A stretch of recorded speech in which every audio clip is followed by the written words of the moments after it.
Tonight's guest on Smooth Talk Radio is an artist in many ways. He's a painter, a musician, songwriter, a poet, public speaker, filmmaker, photographer, and a friend of mine. We're going to be talking about the life of Sage Gallen, so stay tuned for this episode of Smooth Talk Radio.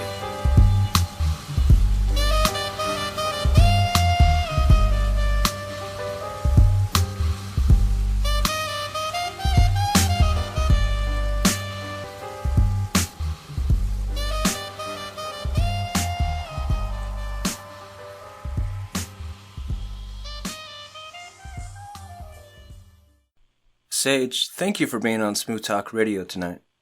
Man, absolutely my pleasure. I look forward to it. I'm very excited. As we get started this evening, let's talk a little bit about your upbringing. What was that like? My upbringing, I would say it was a little unorthodox. I was born in Long Island, Hawaiian Bench, Long Island, and my parents were both young when they had me. My father subsequently was drafted into Vietnam. My mom was sent to Northern California to live in this kind of a commune in the 70s.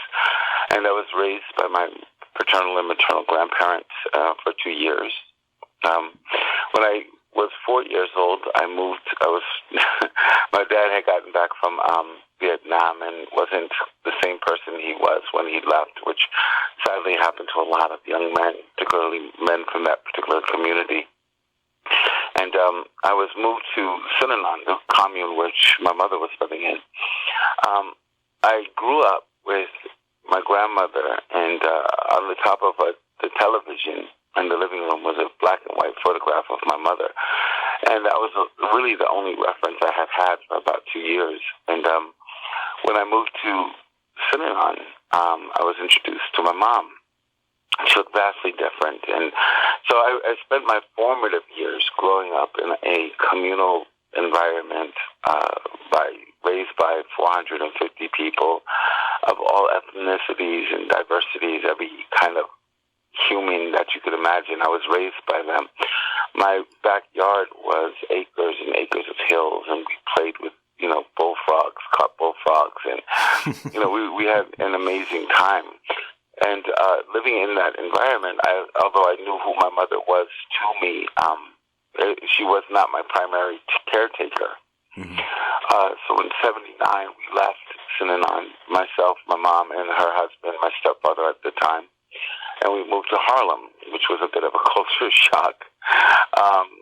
Like I said, I spent my formative years being raised by everybody, and I knew everyone knew me in that environment. And it was a very liberal educational system. We were, encouraged to challenge, to learn, to develop at our own pace. And, when we moved to Harlem, it was a very different experience. It was the winter of 79, and, it was snow and blizzards, and the people seemed to me at that time very cold and distant. They put me in a Catholic school, which did not work out very well for, kind of a hippie kid. So much so, I remember Johnny had fallen asleep at his desk, and I was tired, so I fell asleep too, and this nun hit me with a ruler. And without knowing, and I was 9 years old, I told her, I was like, you're really upset. You need to get laid. And needless to say, that did not work. Hooked up, and we moved to Long Island, Hempstead, Long Island, where I was primarily raised. Went through school there. So, when were you introduced to art? How did that all start out for you? Well, I've always been creative, and particularly living in Sinanon, where that was very much encouraged. It wasn't so much so when we moved back to Long Island. I grew up in a predominantly black, middle-class, working-class community, and, a lot of people felt that art was something frivolous, that it wasn't important. My mom, though, got some art supplies from her job, and that kind of allowed me to kind of fall in love with art. And I spent a lot of time by myself. By this time, my mom had divorced my stepfather, and she was a single working parent. So when she got the supplies from her job, the art supplies from her job, it really allowed me to kind of get lost in my imagination and try new things and challenge myself creatively. So, I've always been creative. I've always been an artist, I think. Now, referring to your song Growing Pains, is that a reflection of your life? Is that based on a true story? Growing Pains reflects the emotional element of my childhood, how I felt at a particular time in my life. When you're creating art and you're trying to be honest and your authentic self, you pull from what you feel, what you remember, what you think. Subsequently, those things change the more information you get. So, it deals with a lot of emotional things that I had experienced. Growing Pains also talks about a lot of things that people close to me have experienced. The physical abuse, the mentalism is rampant in my community. Refers kind of to my dad, who had really severe issues. He was a brilliant, brilliant person who had a lot of demons that he didn't know how to deal with properly. So a lot of that particular song, it reflects an emotional connection that I have. The literal aspects are some to me, but a lot of them are taken from other people's experience, and I just kind of weave into something that was authentic to me and something that I hoped that people could listen to and relate to, and perhaps find healing in that, and knowing that they weren't alone in their experience as a child. Mm-hmm. Now, referring back to your father, I saw on one of your interviews that he won $1 million before his passing. Can we talk a little bit more about your father? Well, yeah, my dad, like I said, was an extraordinary human being. My father was a very charismatic man. He was an athlete. He was an artist. He was a really amazing artist. He grew up, like I said, in a really good community. My grandmother, his mother, raised 3 kids on her own. And, my dad was like, the star of the high school. And, my grandparents both lived adjacent to each other. So that's how I was created. But, my father had a drug addiction, and it came from how I understand it, when he got back from Vietnam, he had changed. A lot of the kids, particularly a lot of the young black men in that community were changed. They had been introduced to a world which they were unfamiliar with or incapable of dealing with, and that was, a world of drugs. And again, this is in the 70s where, the communities were being flooded with joblessness and drug addiction. And, I was his firstborn. I have a sister and 3 amazing brothers from, his wife, my stepmother, Linda.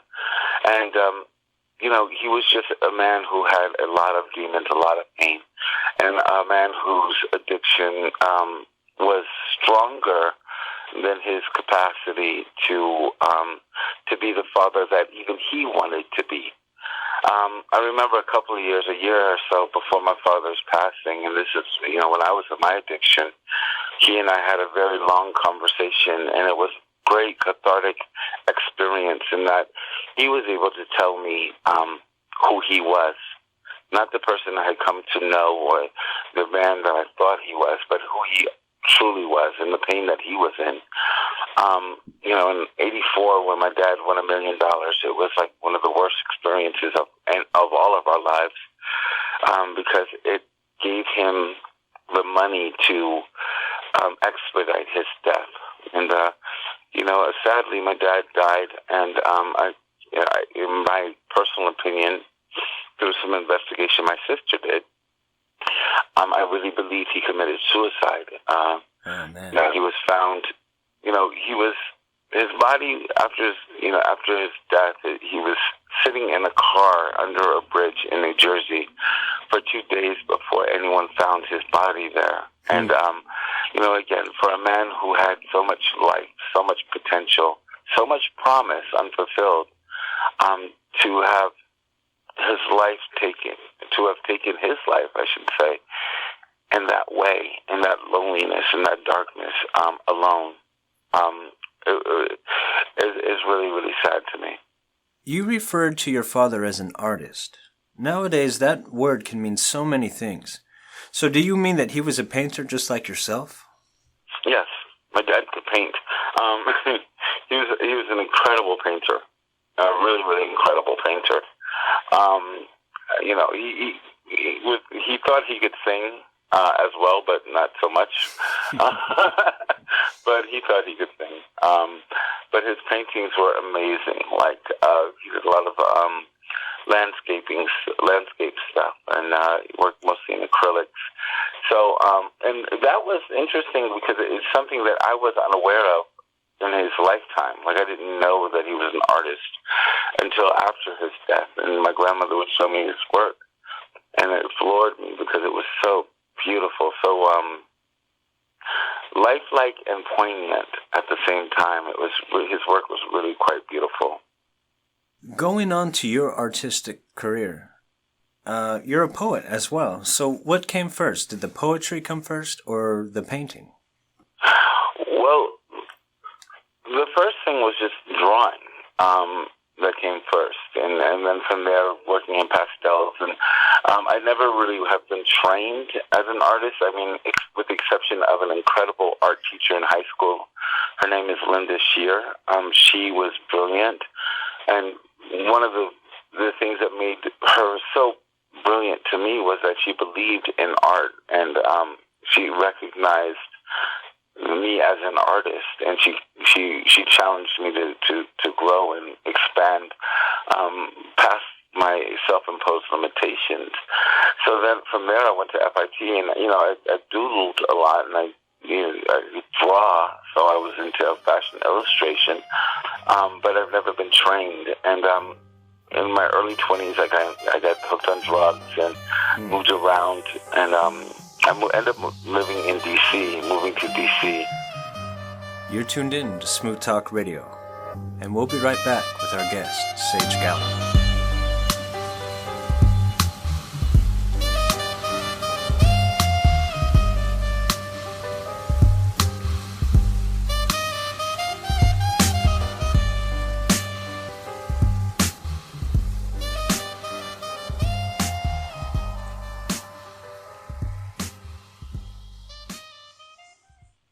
Sage, before the break, we were talking a little bit about you arriving in D.C. and becoming addicted to drugs.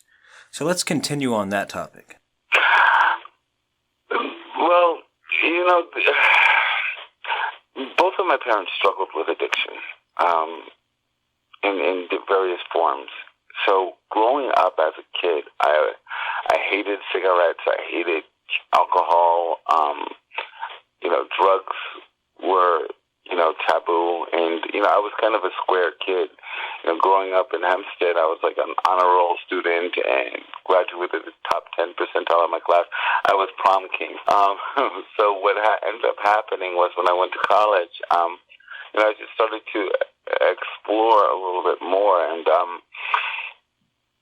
I ended up starting with a kind of cocaine habit, which led to, and this all happened like in my really very early 20s. I think I might have been 21 before I really had my first drink, and it escalated so quickly for me. But the cocaine habit was getting a little bit out of control, but manageable at the time. And then I was living in Brooklyn, and met some people who invited me over to their house. And it was a beautiful home, and I had some powder on me, and I'm sitting in their living room on their couch, and there's a black leather couch that had matching black and white china and a large screen TV, and but they were absent, and I wanted to go to the bathroom, and I'm looking for them to their 3-bedroom apartment in Brooklyn, and what ended up happening was they introduced me to crack, and I said, they were standing there doing something, and I was like, what are you doing? They were like getting high, and they said, do you want to try it? And I said to them, as long as it's not crack, I'll try anything.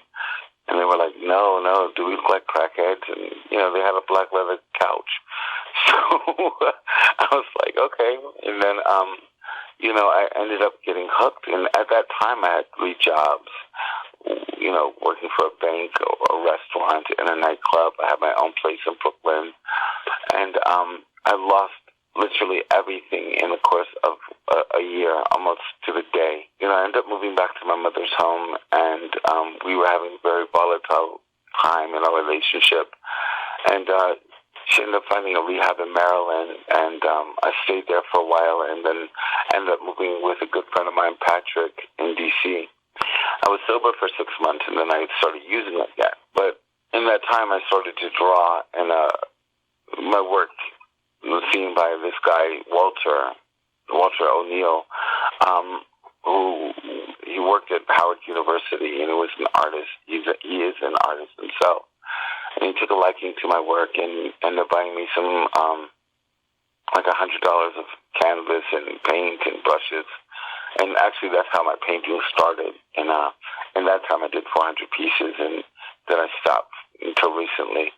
But, when I was painting, and a lot of it was in the midst of my addiction, it was kind of a refuge, and then I didn't have anything to say in that regard. Oh, we were talking about which came first, the poetry or the painting. The painting came before the poetry.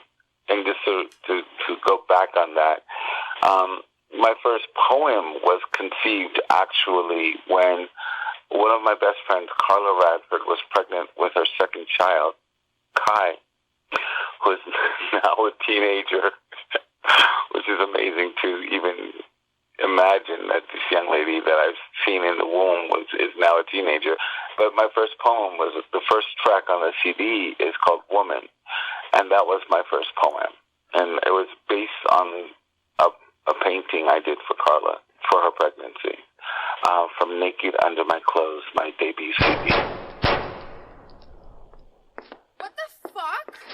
Get the fuck back here! Get your fucking hands Get off back me! here, bitch! Fuck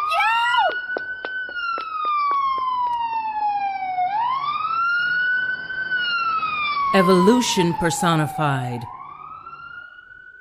Darwin's theory squared. A universal enigma broken down mathematically into monthly intervals, equal to the number of eggs dropped, 1. Simplified perfection, independent, yet divisible by infinity. Fallopian tubes reveal the triangular trade, hair whispers the mysteries of time, indelible grace, soft as God's hands, grasp love, captured by a smile. Understand, man, I am life, Jesus incarnate. Your rules do not apply. Let me see you give life when I die. Hear me, see me, feel me, for I am the Big Bang, an organic orgasm, spilling rain onto the desert, creating a monsoon that blows away all destruction because God gave me woman. Naked Under My Clothes can be downloaded on iTunes, Amazon, Spotify, all major digital music outlets. You can also go to my ReverbNation.com Sage Gallen page and hear some of the tracks or even see some of the videos on that.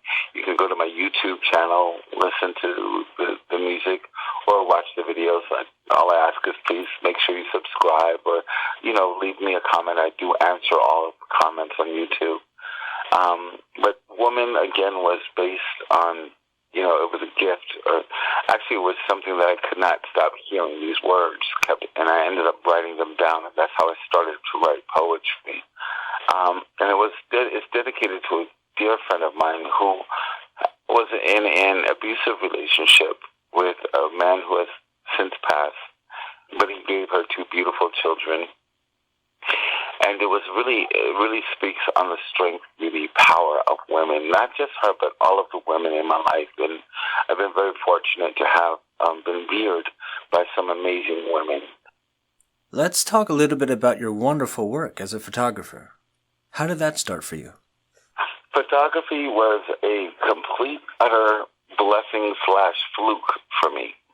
You know, a couple of friends of mine and I at one of my previous jobs started a film company, just for giggles. You know, we would do little skits like for Funny or Die kind of stuff.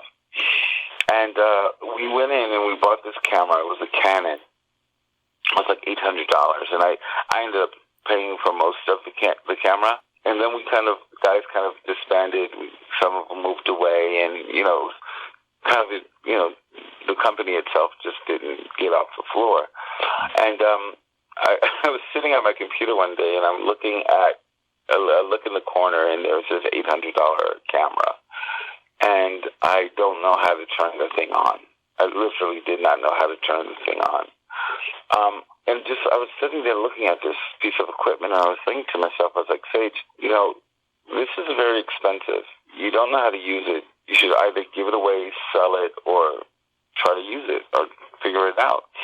And that's what I did. I just kept pressing buttons, and finally I found out how to turn it on, and then I just kept pressing buttons, literally, and started just gradually figuring it out.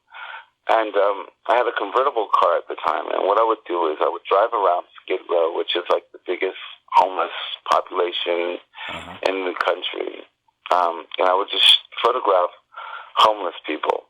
And I would drive with my top down with a zoom lens on at the time and photograph people. Just kind of sneaking around town with the top down, getting them, huh? Exactly. And I would show the pictures to a friend of mine who is an incredible photographer, whom I respect and love to death. His name is David Stork, and David became somewhat of a mentor to me. And he saw that I have an eye. He liked the work. Now, you do quite a few different series of photography. You have the Matthews one, Cracks, and quite a few other ones. So what encouraged you to make these different series? The genesis of my photography started really with Matthews 2540, and that was a series of homeless people. And one of the things David told me to do was to take off the zoom lens and get out of the car, start talking to people. And then my work transformed because it became something more intimate. It's more than just shooting a stranger. You're able to capture something of the person, which is what I hope my photography does. Like, Matthew's 2540, although it's about homelessness and that experience, it's not, look at the homeless person, because I was homeless myself. Mm-hmm. What it truly is about, and with all of my work across the board, is about our shared humanity. This person may be homeless, but when I was homeless, it wasn't like, when I was 5 years old, I said, Mommy, Daddy, when I grow up, I want to be homeless.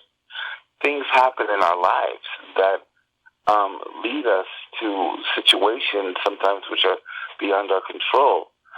We can make the decisions to transform those situations or fall victim to them. And, with Matthew 25:40, the title of the Bible, and I'm not a religious person, but I like the book, the Matthews, where it speaks of what you do unto the least of us, you do unto me. And that speaks to the commonality of who we are as a people. The Cracks series, which was my first series that I ever exhibited, and that series is about a person who is an amazingly funny, intelligent, articulate person who happened to be on smoking crack.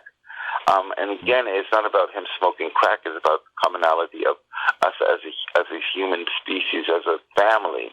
When we, having been on drugs, having been homeless, and having seen people react to me in a way of disdain or disgust without asking or knowing anything about me, I find now, in being on the other side of that pain, that I could share my work and my experience through my work with people so that they could possibly have a better understanding Same thing with my Queens and Kings series, where I got to spend a year on the streets with these kids who are extraordinary, who happen to be transgender, some of them. And then, the boys were the boys and the transgender were the transgender. Again, it wasn't about them necessarily being a transgender or homeless kids, teenagers living on the streets of Hollywood. That was a part of their story. And what I get to do, or what I attempt to do, is to share their human experience in a way which somebody who might not have ever seen a transgender could relate. Somebody who never smoked crack, somebody who was never homeless, could relate to the human experience of these people.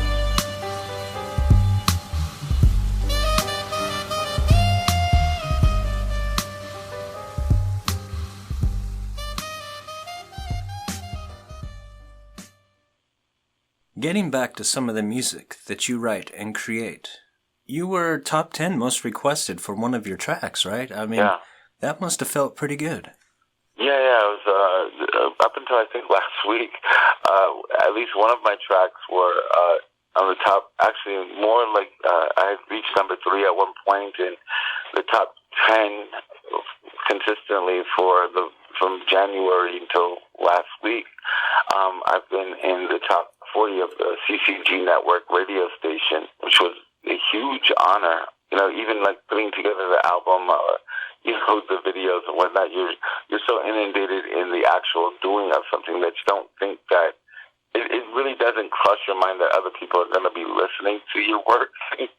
Like, you're so concentrated on doing it. So to be, in the top 40 of the CCG network radio was a profound honor for me. It was, run by an incredible friend I've become very close with.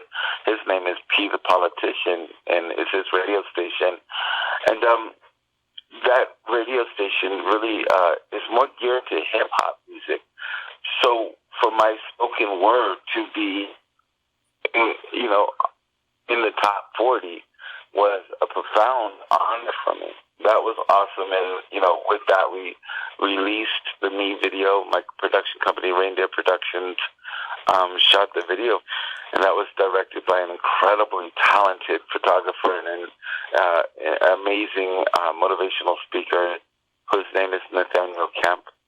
And I was able to get some incredible people to be in that video. And, that was the first of the music video series. The Me music video was, the first of the music series. And then we also have the anthology, which is more of a short film format. And so Me has like Keisha Thompson and Lisa Fields, my niece, India Bushko, made her music video debut. So it was not just a lot of fun doing it, but it was just doing it with my family, and then to have it in the top 40 and just getting the response from the video, from the song itself, has been overwhelming. We're going to play the track Me by Sage Gallen. Be sure to see the music video on YouTube and other media sites.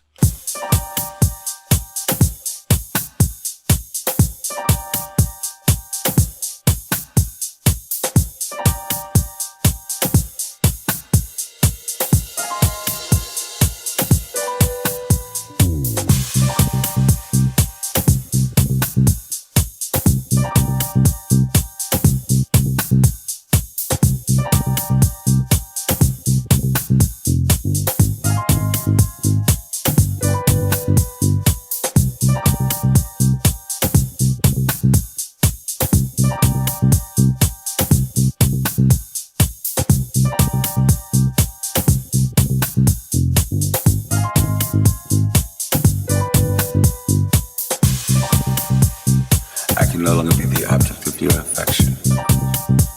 I know the price of your objectivity. I cannot afford your emotional delusions.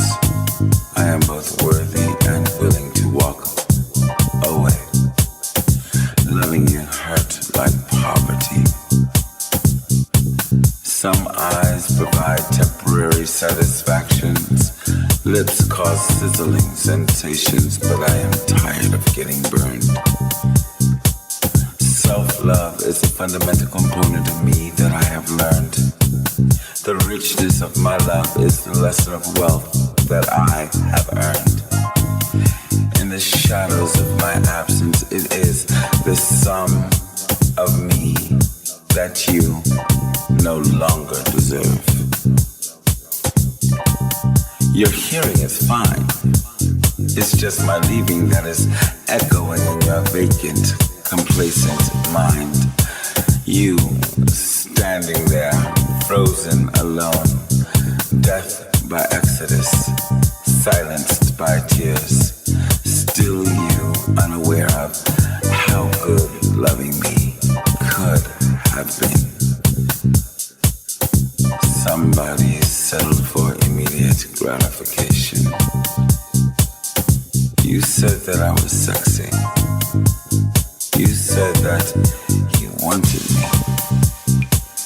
However, my needs go deeper than those casual encounters, the common superficialities. I deserve a person who can appreciate my conversation as well as my spirituality. I require the world to love. I demand eternity. My soul is extraordinary, a diamond set in platinum, increased by rubies. My love is beauty. And if you cannot recognize that which I can contribute, then I can only give you my pity. You see, the bottom line is, I can easily spend my love on me.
The video, we used the DJ Terrence Toy remix, and he's a great DJ. But the original track on the CD, "Naked Under My Clothes," is probably one of my most personal poems. It speaks to, when your love is capital, is currency, and when you have a situation where you're giving more to someone who's unworthy, and you realize that you could spend your love on yourself. Sage, so far throughout your career, you've been able to meet and collaborate with a ton of different people. You know a lot of celebrities. In fact, LA-ish Productions made a documentary about you and premiered it out there at the Long Beach Art Theater. So tell us, how'd you get involved with LA-ish Productions? LA-ish is another friend of mine who I met. His name is Saki. You can see him catch him on Facebook. I think there's a novel by Saki is his Facebook tag. But my car had broken down, and I was on the bus and the train, and I see this dude. Photographing, and we strike up a conversation and start talking, and we formed a really great friendship. And he's a great photographer and filmmaker, and he approached me. He said, "Dude, I would love to do a documentary about you." I just kind of laughed at it. He ended up following me around for a while, and we shot this documentary. He shot this documentary called Rose-Colored Lenses, and we premiered that in Long Beach, and it was a really great experience. Almost surreal in that I'm just an artist. Like I love to create stuff, and it was a really fascinating experience to sit in a crowded theater with other people who were watching me on a 40 by 40 screen, and but it was brilliant. It was really a great experience. You were recently the MC for an art and fashion show at the Dysona Theater. Tell us a little bit about that. Yes, that was a really great honor to be the MC.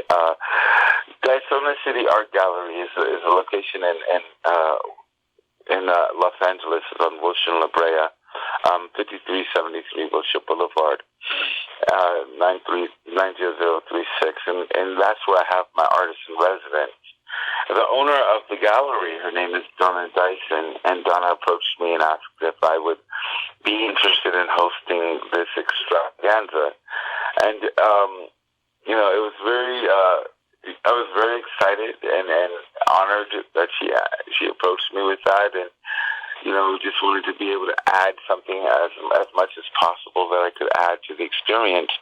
And I've never done that before. So again, anything that scares me, I try to approach or to attack, because that did scare me, and it was just like an opportunity to overcome whatever I was afraid of, and to participate in someone else's vision, someone else's dream. And it was an incredible night. The fashion show, the models, the choreography, and it was actually the first time that I got to perform the new single "Me" live in front of an audience. Wow. So that was, a great experience. With your artistic career starting to take off in a major way, do you ever look back and think that this is God or the universe responding back to you in a positive way, or in a sense rewarding you for staying clean and sober?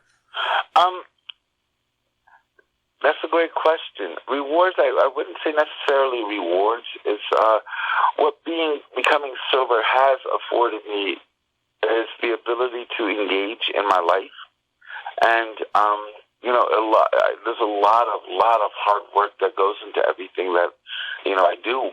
Like even when I'm resting, I'm still working. Like I'll be inboxing clips of the video or sending them out to radio stations or whatever I'm doing, or painting or whatever.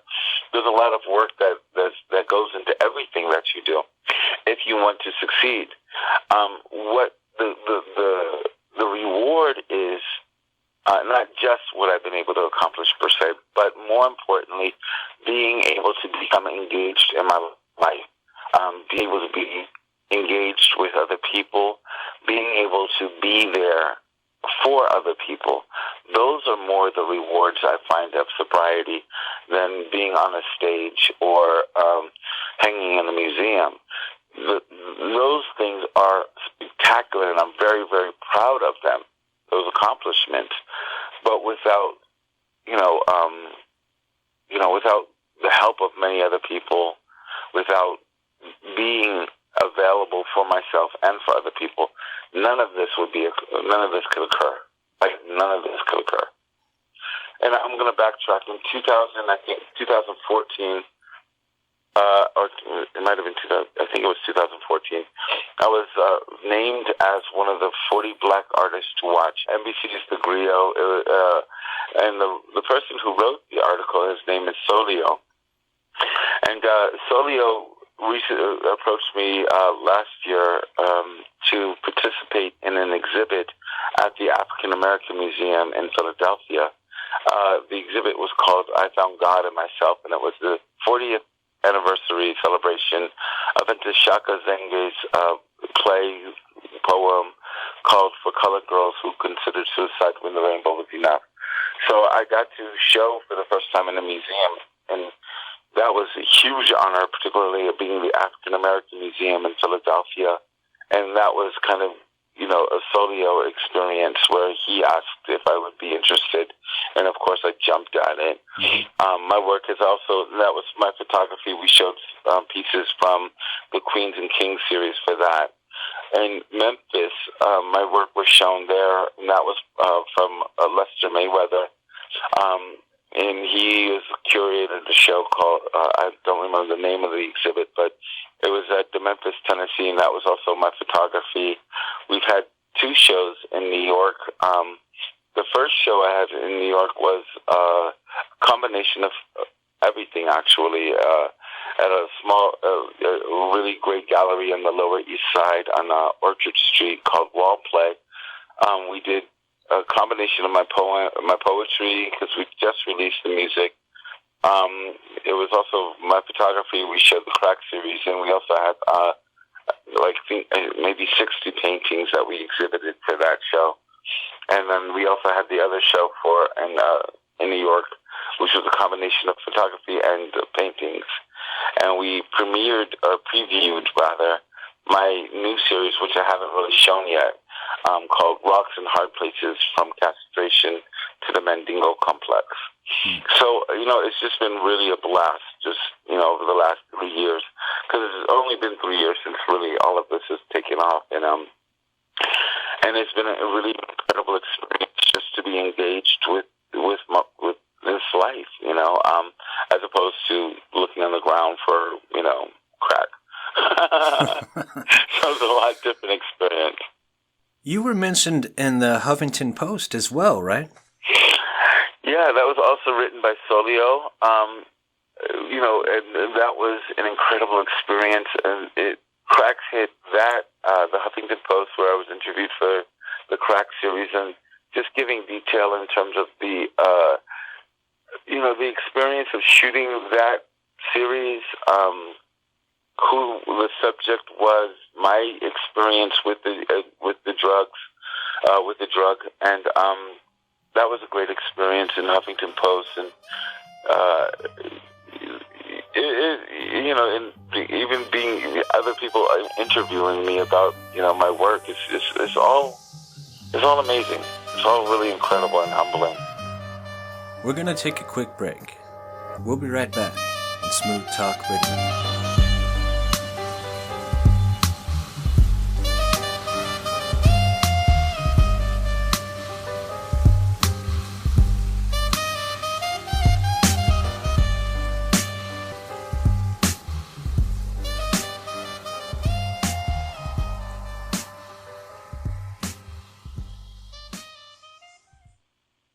Sage, you often post videos on your Facebook about your personal meditations in the mornings.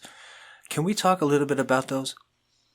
Yes. That is my Love Life Revolutionary message. I was working at this particular job, restaurant, and I was going through a really difficult time with one of the other employees, so much so that I was starting to stress in a way which it affected me physically.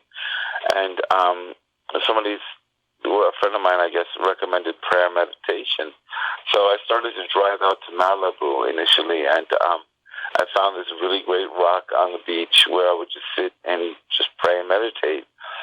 And what I did after a couple of times of doing that, because what I found out in the course of my days, in the beginning, I found out that I would forget that moment. So I then started to record it, and then I would put it on Facebook so I could go back and watch it again. What I didn't realize was other people were watching it too. I didn't realize other people were starting to watch it. And, so people started to inbox me about those messages, and I was like, oh wow, other people are watching it. And I was kind of embarrassed because I'm very honest and authentic in pretty much everything I do.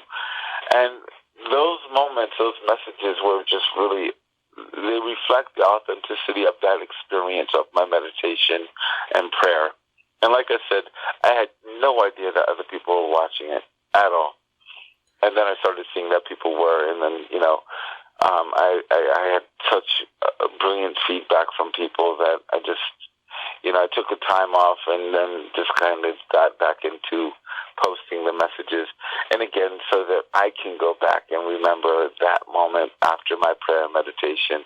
So when I'm, cursing someone out on the 10 freeway or anything in LA traffic or upset or just having a bad day, right? Just having a bad day.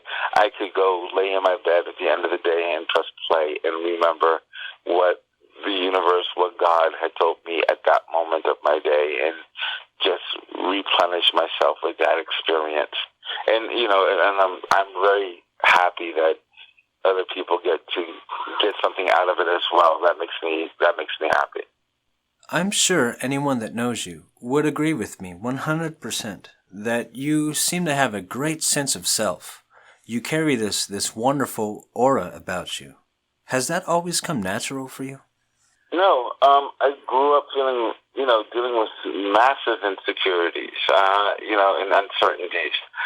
I think the transition came in accepting my insecurities for what they are, and knowing that I am a whole person, good, bad, and the ugly, and not having to make excuses for that or who I am, and not trying to be anyone else other than myself. I'm grateful that I was created to be me, to be in this time, to have met the people who I've met in my lifetime, who've influenced me and changed my life or my perspective. I think that, I'm still riddled with insecurities. I just don't give them as much life as I did when I was younger. They're not as significant to me, because what is significant is the fact of knowing that I am 100% uniquely me, and I have an intention and a purpose in this lifetime that we, and each of us have intention and purpose, and not to focus on my insecurities. Am I too fat? Am I too ugly? Am I this? Am I that? I don't give that life anymore. I'm aware of them when they pop up. Even if I'm yelling at someone on the 10 freeway, it's a result of me, not them cutting me off, but how I'm processing that. So I can go back into that me thing and understand, okay, well, you feel this way, and this is dealing with this insecurity. What's the solution? Find the solution and move on. So, I'm beautifully flawed, and I appreciate those flaws. I appreciate the light. I appreciate the gray. I appreciate the darks of me. Our next audio clip is one of your acting roles in a movie called The Killers. Is there anything you would like to add before we play the clip? Yeah, that was done a while ago. I think like 2006, and a really brilliant filmmaker, Shaun, asked me to be a part of this project, and of course I loved it. I love acting, and it was kind of a thing based in a film based in like the 30s, 40s. So you could hear a lot of that talk, and some people were after my character, and and so there's the setting, and I hope you enjoy it.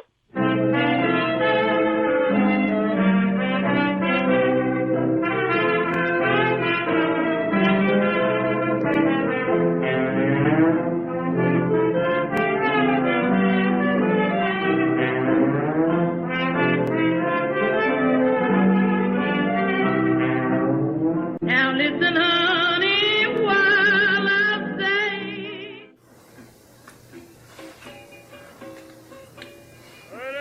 What was it? I was at Henry's and two fellas came in and tied me up. Said they were going to kill you. They put us in the kitchen. They were going to shoot you when you came in for supper. George thought I'd better come and tell you about it. There isn't anything I could do about it. I'll tell you what they were like. I don't want to know what they were like. Thanks for coming and telling me about it. That's alright. Do you want me to go and see the police? No. That wouldn't do any good. Isn't there something I can do? There ain't nothing to do. Maybe it was a bluff. No. It ain't a bluff. The only thing is, I just can't make up my mind to go out. Couldn't you get out of town? No. I'm through with all the running around. There ain't anything to do now. Couldn't you fix it up some way? No. I got in all wrong. There ain't anything to do now. After a while, I'll make up my mind to go out. I better get back and see George. So long. That you dog me round. That was a great scene, Sage. I enjoyed watching it. I loved the soundtrack. Your acting was just spot on. Everything about that clip was very good. Thank you. You know what was funny is I haven't seen that since it was shot. Like, it was so funny watching it because it was new to me again. I was like, oh yeah, I remember that. Now, Sage, Smooth Talk Radio has one more song of yours that we would like to play tonight. And what I would like to do is give you the option of which song to play for our viewers here. Out of The Dangers of I Love You or Growing Pains, which do you prefer them to listen to tonight? I love The Dangers of I Love You. Before we push play, what inspired you to write The Dangers of I Love You? The Dangers of I Love You is kind of inspired by the fact that, I've not had a tremendous amount of luck in the element of love. I've been in love twice, and since those relationships, I've always been the person who falls head over heels in love with someone who doesn't love me the same or in return. It really talks about that whole experience of the realization that, even as much as you may care about this person, they're not reciprocating that love. And very much like the Me single, loving oneself enough to leave, in spite of the pain of leaving. So The Dangers of I Love You, it's another one of those very, very personal experiences of my life where, you have to realize that sometimes you just have to leave and, love yourself enough to say, this is not working for me, I'm out. So this is The Dangers of I Love You off of my debut spoken word CD, Naked Under My Clothes. I hope you enjoy it. The Dangers of I Love You.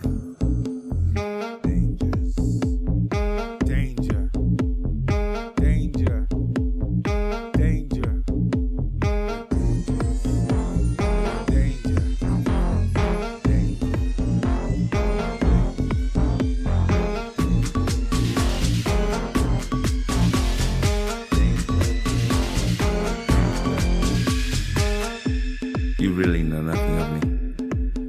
In spite of the silver platter that I presented to you, garnished with my soul, you still know nothing at all. Despite how I felt you, how I knew all of your needs, you know nothing of me at all. I tore each cemented, gold-plated, platinum-encased brick of my emotional walls down, and agonizing after leaving my hands bloody in silent hurt, pain, grief, my heart hoping that you were its healer with each beat.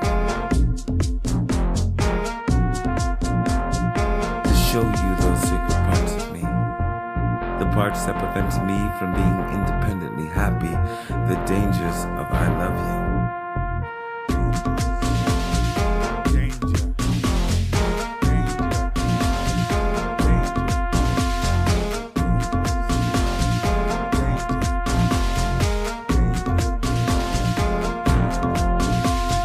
I, for you, erected monuments in a single day created continents.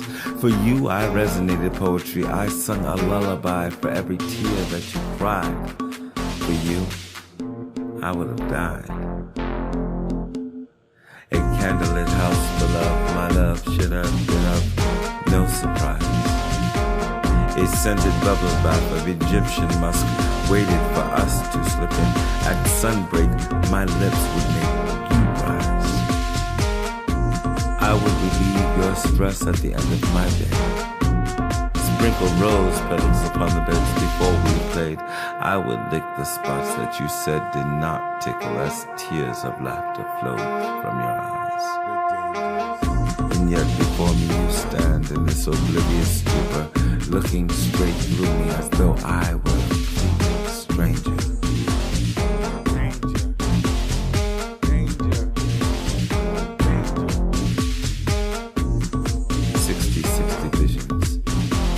I just your plaything? The dangers of I love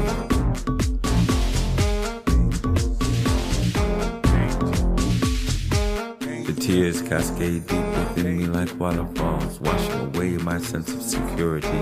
Serenity evaporating rapidly, devastation with no protection. You see, I tore down my walls, each of them all stripped, barren, new, white, broken, empty became my reality because my identity was based on the lies perpetuated, the facade that you created. The dangers of I love you means tragic vulnerability. Giving yourself to someone who can only love superficially, loving one who is not worthy.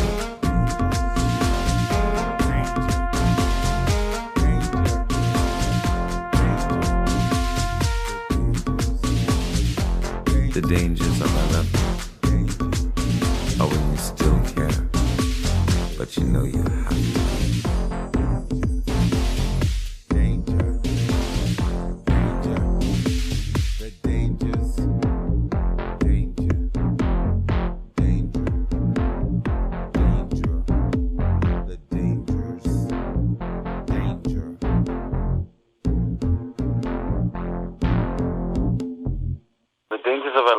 Is a track that is very personal to me, having being a person who has given more in relationships than receiving.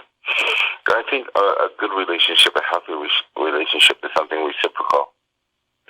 And I wrote The Dangers of I Love You, having been in situations where I cared for someone who didn't feel the same way, or for whatever reasons couldn't reciprocate those emotions, and in the process used me in a way which emotionally was not healthy for me. And the last line is, the dangers of I love you are when you still care, but you know you have to leave.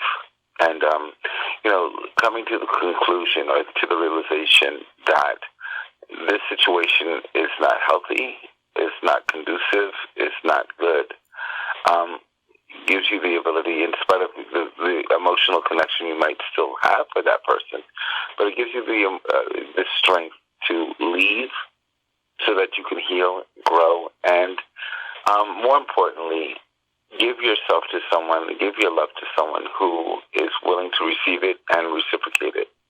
I had an art professor back in college, and he would always tell us students how he never understood why most people find it so sad or so hard to leave somebody in a toxic relationship. I mean, staying in a toxic relationship isn't allowing yourself to grow as a person. Exactly. I mean, you can't plant seeds in the sand and expect them to grow unless it's a cactus. You can't plant seeds in toxic soil and expect to come out with a harvest.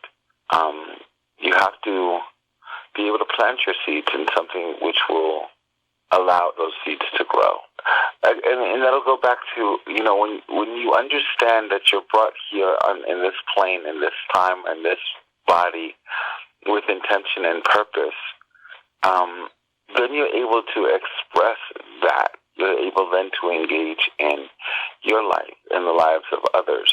Sometimes people from various and different backgrounds or religions or ethnicities or faiths or whatever, but it starts with yourself. It starts with understanding, that you're special, that you have purpose, that you have meaning. Looking back at my life, there were so many times where I had bouts of depression or attempts of suicide. Oh, man. Which, thank God, they failed, because, my God, all of the beautiful things and people and experiences that I would have missed had I succeeded in my darkness, in that toxic soil, I would have missed this life. But, thank God I was able to come to the understanding of my intention and my purpose.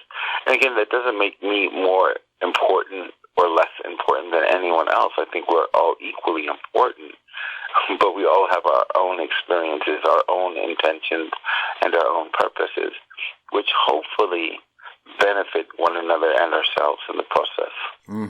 That was well said. So what's next for Sage Gallen? What are you working on currently? Well, right now we're vigorously promoting the Me single and the DJ Terrence Toy remix. We're promoting the music video to Me. We finally got my footage back for a lot of the stuff that my production company, Reindeer Productions, shot over the summer. So we have the anthology, which we're going to be working on in terms of the 3 installments that we have right now, Growing Pains, Woman, and See Me. We're going to be cleaning up those edits and filming some more installments. Then we're going to be sending the Naked Under My Clothes and anthology off film festivals. And then, of course, we have my artist-in-residence at the Daytona City Art Gallery. So we have a couple of great shows coming up there, exhibits coming up there. I'm also looking for a gallery space to premiere my Rocks and Hard Places photo series. It's called Rocks and Hard Places, From Castration to the Mandingo Complex. And that's going to be quite an exhibit. It's very provocative and deals with everything from race to religion to masculinity. And then, we're choreographing the Naked Under My Clothes stage performance, because what I want to ideally do with that piece in terms of the live performance is create somewhat of a mixed media where we're on stage, we're, having dialogue with the screen, and I'll be painting simultaneously. So I look forward to constructing that show. Then, we're doing, it's a continuous, like I said, there's always work. There's always, trying something new and doing something new. I'm so happy where I'm at right now. It's so funny to think that 3 years ago I sold my first painting for $250, and recently we sold one for $12,000. So, wow. It's about progressing and moving forward. It's about expressing and being honest in front of the camera, in front of the canvas, and, behind the camera. I'm very excited with my production company, Reindeer Productions, myself and my partner. His name is John Bynes. We're also going to be doing a contest soon where we're going to be allowing the audience to recreate their own rendition of a Me video, be it through lip syncing or the full-out video. You can shoot it on your iPhone or camera or whatever, however. But we're going to do a contest, and you submit those. You hashtag Your Hearing Is Fine, and post it on my Facebook page. And the contest winners will get either one of 3 prizes, a check for $500 cash, $500 cash award, or the second place is going to be a signed open edition print of one of my photography pieces. The third prize will be a signed copy of the CD Naked Under My Clothes. I'm very excited to do that. And again, all you have to do is download the album or the single Me, do your own video, and submit it to my Facebook page. You hashtag Your Hearing Is Fine. Sage, we've also added a link to your personal Facebook so that our listeners here can go and click on that link and participate in your contest. Now, as we wrap up this episode here of Smooth Talk Radio tonight, is there anything you would like to leave our viewers with as far as advice, maybe some steps that you take to overcome your addiction, anything like that? Yeah, I do participate in the 12-step program, which is instrumental in my recovery and my sobriety. If that doesn't work for you, at the end of all of my Love Life Evolutionary meditation videos that I post on Facebook, I say, today I will be kind and loving to myself and to others. I will be goofy, I will be giving and of service, productive and prosperous. Today I will try to make a stranger smile for no reason. Today I will create the most amazing day of my life, and I hope to do the same. And even in the darkness, and through my own experience, the times in which I attempted to kill myself or to take myself out, I say this to you, hold on. Even if it's just for seconds or inches, hold on. Because you never know. I would never have imagined my life looking the way it does today, 15 years ago, 10 years ago, 3 years ago. Things change, and in spite of any darkness which you might be existing in, reach out to people who could help you. And there are people out there who are willing and able to help. Tell people where you're at. You know, there's no reason to take a permanent action for a temporary problem. And if you're struggling, reach out to people, ask for help. And that's how it worked for me. I asked. Unfortunately, we're out of time, so we're going to wrap up the episode here. We'd like to thank you for being on the show and look forward to having you on the show again in the near future. Man, thank you so much. I'm so proud of you. I'm so honored to be on Smooth Talk Radio. It's been a pleasure talking with you as always, man.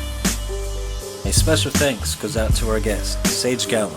Be sure to check him out at sagegallen.com. We'd also like to thank DC, Wake and Bake Beats, Chris and Nikki Fry, Chris Coxon, and all of the other members that helped put this episode together. Until the next episode.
Listen to the other episode too, the Tyrese episode, the one with Tyrese.